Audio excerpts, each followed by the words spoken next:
ভূতি স্টোরিও যে এতটা সুন্দর হতে পারে তা এই বাস্তব গল্পটি না শুনলে বুঝতেই পারবেন না। চলুন তাহলে আজকে এই গল্পটি শুনে আসা যাক।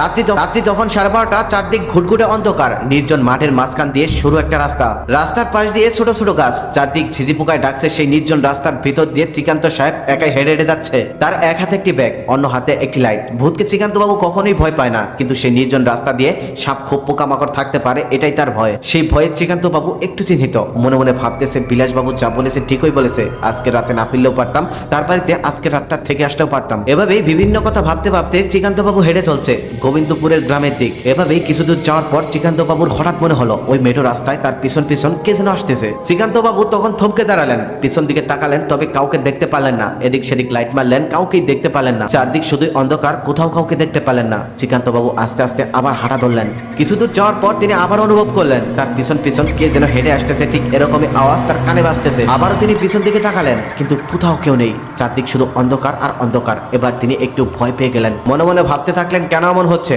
মনের ভুল নয়তো, নাকি সত্যি আমার পিছন পিছন কেউ আসতেছে? আবারও তিনি হাঁটতে শুরু করলেন, কিন্তু এবার তিনি আর পিছন দিকে ভয় তাকাতে পারছে না। আবার মনে মনে ভাবতেছে, আশেপাশে কত গাছপালা, হয়তো গাছের মধ্যে কোনো পশু পাখি হবে, তারাই হয়তো শব্দ করছে। এমনও অনেক পশু পাখি আছে যাদের শব্দ রাত্রিবেলা একদম হৃদয়ের ভিতরটা কম্পন তুলে দেয়। তবে এতক্ষণে একাকী এই নির্জন রাস্তায় শ্রীকান্ত এবার বেশ ভয় পাচ্ছেন। মনে মনে ভাবতেছে, এখনো তো অনেক রাস্তা, এত রাস্তা সে কি করে যাবে? চলতে চলতে হঠাৎ শ্রীকান্ত বাবু সামনে গিয়ে আটকে উঠলো। হঠাৎ করে চিৎকার করে উঠলো কে যেন একজন। ভয়ে এবার শ্রীকান্ত বাবু সামনের দিকে যেতে পারছে না, পিছন দিকেও আসতে পারছে না, একদম থমকে গেল। লাইটের মাধ্যমে ঝাপসা আলোয় শ্রীকান্ত বাবু তখন দেখতে পারলো দূরে কেউ একজন দাঁড়িয়ে আছে। শ্রীকান্ত বাবু তখন সামনের দিকে আগানো ছাড়া কোনো উপায় ছিল না। আস্তে আস্তে তিনি সামনের দিকে আগাতে লাগলো আর ভাবতে লাগলো, এত রাত্রিবেলায় এই মাঠের মধ্যে কে দাঁড়িয়ে আছে? আরো একটু সামনে গিয়ে শ্রীকান্ত বাবু খেয়াল করে দেখলো সত্যি একজন লোক দাঁড়িয়ে আছে। লোকটার ময়লা একটা জামা পরা, কাঁধে ছেঁড়া একটা গামছা। অন্ধকারে লোকটার মুখ ভালোভাবে দেখা যাচ্ছে না। শ্রীকান্ত বাবু তখন মনে মনে ভাবতেছে, এত রাত করে এই লোকটা এখানে কেন দাঁড়িয়ে আছে? শ্রীকান্ত বাবু আরো একটু কাছে গিয়ে জিজ্ঞেস করলো, কে ওখানে? কিন্তু লোকটার কোনো সারা শব্দ নেই। আরো একটু কাছে গিয়ে আবার বলল, কে আপনি, বলুন। বেশ কিছুক্ষণ পর লোকটি আস্তে আস্তে বললেন, আমি। হ্যাঁ আমি। আপনি আমাকে চিনতে পারবেন না। বৃদ্ধ লোকটি তখন পাল্টা প্রশ্ন করলেন, আপনি কে? শ্রীকান্ত তখন বলল, আমি হলাম শ্রীকান্ত। শ্রীকান্ত তখন বৃদ্ধকে আবার জিজ্ঞেস করলো, আপনার নামটা কি জানতে পারি? বৃদ্ধটি এবার বিরক্ত হয়ে বলল, আমার নাম বিশ্বনাথ, কিন্তু আপনি এত রাতে এখানে কেন? আপনাকে তো এর আগে আমি কখনোই দেখিনি। শ্রীকান্ত তখন বলল, হ্যাঁ আমি আগে এই রাস্তায় কখনোই আসিনি, আমি গোবিন্দপুরে মাত্র 1 মাস হলো এসেছি, আমি গোবিন্দপুরের স্কুলের শিক্ষক। বৃদ্ধ লোকটি তখন শ্রীকান্তকে বলল, এত রাতে আপনি এখানে কেন?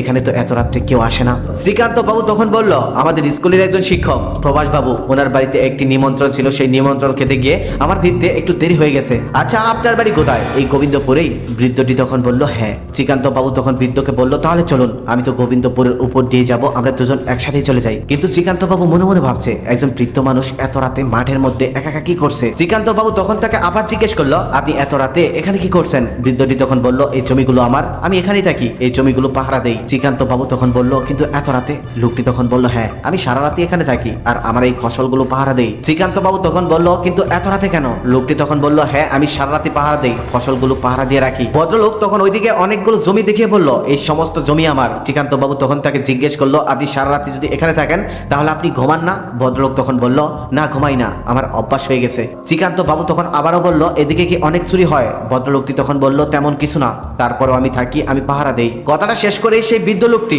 শ্রীকান্ত বাবুর হাতে থাকা ব্যাগকে ইশারা করে বলল, আপনার হাতে ওটা কি? শ্রীকান্ত বাবু তখন বলল, এই ব্যাগটার কথা বলছেন? বৃদ্ধটি বলল, হ্যাঁ। শ্রীকান্ত বাবু তখন বলল, ওই যে বিভাস বাবুর বাড়িতে নিমন্ত্রণ ছিল, সেখানে খাওয়া দাওয়া শেষ হওয়ার পর কিছু খাবার তারা প্যাকেট করে আমাকে দিয়ে দিয়েছে। ওই বৃদ্ধ লোকটি তখন বলল, আপনি এত রাতে চলে আসলেন, ওনারা আপনাকে থাকতে বলেনি? শ্রীকান্ত বাবু তখন বলল, হ্যাঁ অনেক বলেছে, ভূত পেত্নির ভয় দেখেছে, তারপর আমি থাকিনি।